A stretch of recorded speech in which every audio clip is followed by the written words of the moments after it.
I am no longer going to be a victim of my circumstances. I'm no longer going to think just because I had a short end of the stick in my life or in my early life, it does not mean that that has to be the trajectory of my life.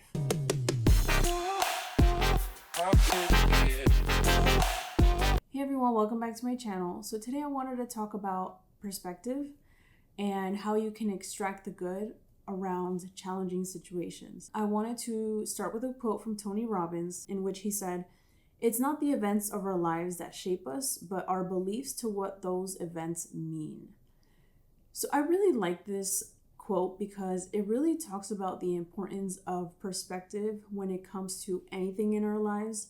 And what I'll be talking about in this video is the hard parts of our past. This perspective has really helped me have a more optimistic outlook on life and my past experiences. So I don't want to confuse extracting the good with toxic positivity because it is not the same thing at all.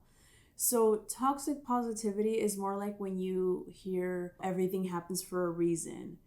Time heals all wounds. Other people have it worse. It's almost like you're not allowing negative emotions, which does not validate your experience, right? Whatever experience that you're going through, like I hear this a lot around motherhood, where you see videos on social media like, oh, they're only so young for, so many years. And, one day you're going to miss the dirty cups and the dirty house and you're going to regret not spending more time, which is, all true to an extent. But the problem with that is that it doesn't validate how I feel right now.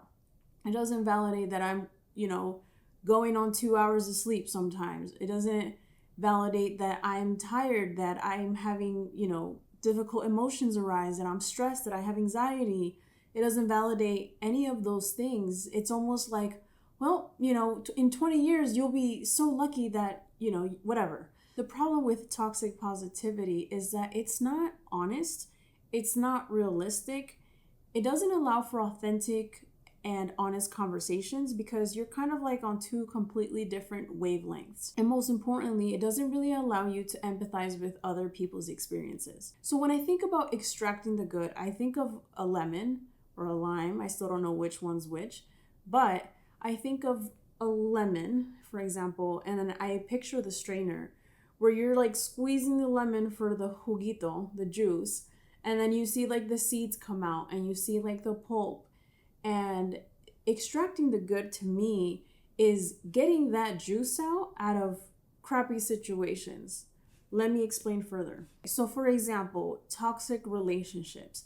If you have ever been in a toxic relationship, either during that relationship or even after the relationship has ended, you might feel really empty inside. You may feel that because someone mistreated you, you may leave that relationship thinking like, I have no worth. This is the type of treatment that I deserve. I'll never find someone worthwhile. So for someone that thinks this way, their end result could be they lower their standards even more. They might even break up with this person, but then they find someone else that treats them the same way. So it's like they change the person, but the treatment is identical. Or they no longer want to date altogether, but they feel lonely because they do want to be with someone. They do want companionship. Versus same situation of a toxic relationship, but then person B thinks of it as, well, that was, extremely hard.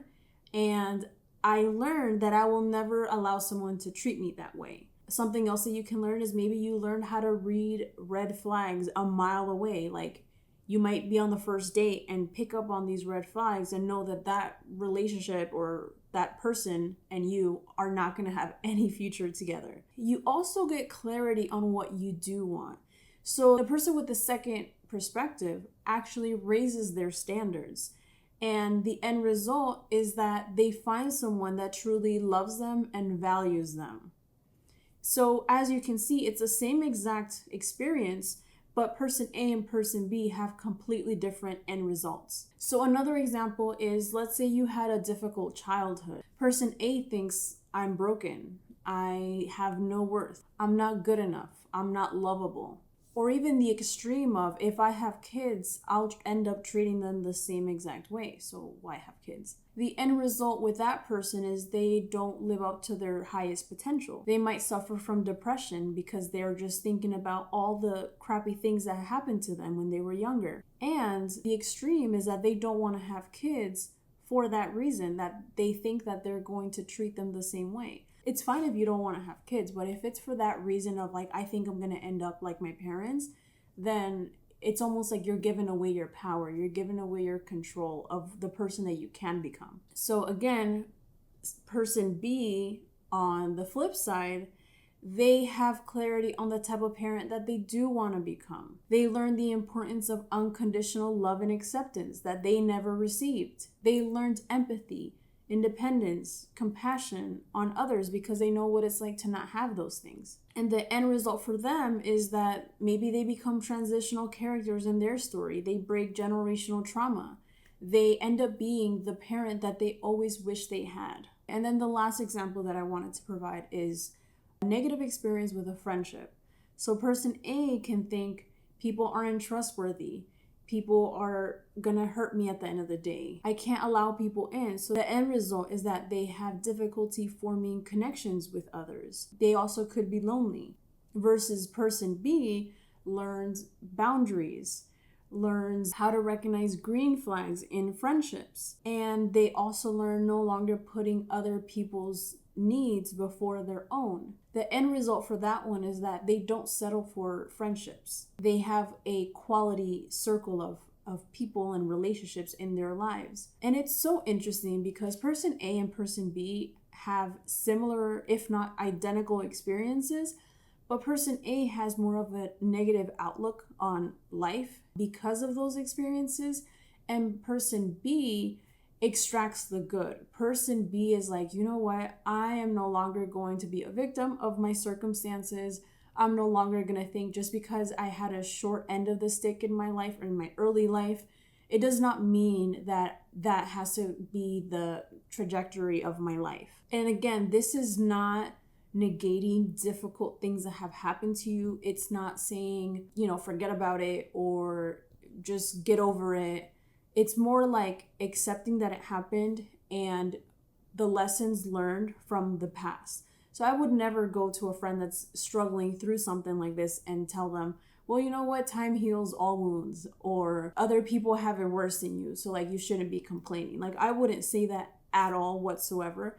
This is just something that has helped me have a more positive perspective on life. And I truly do believe that you can develop a positive mindset around situations and circumstances where even if you take it as a lesson learned of the person that you want to become, that is so helpful in life. I honestly think that extracting the good is so important when you're healing, because when you're healing, you're almost like reliving a lot of things, especially if you're going to therapy.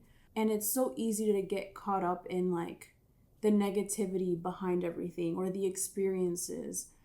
And this concept has really helped me to see things from a different perspective in a more positive way that allows me to be more content with my life, to be more in control of my future. And just because you've dealt with hard situations in life does not mean that the rest of your life has to look that way. To end, I wanted to read a quote from Wiliam Constantine that says, "Your reality is as you perceive it to be. So it is true that by altering your perception, we can alter our reality."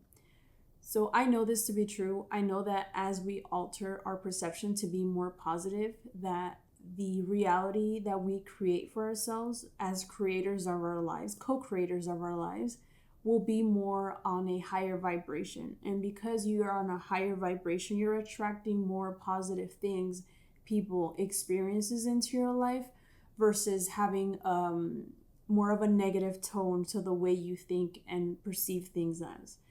So I just wanted to share that with you guys, and I wanted to invite you guys to think of a situation that maybe you can try to extract the good. And let me know in the comments how this has helped you. And don't forget to like and subscribe for the next one. Okay, bye.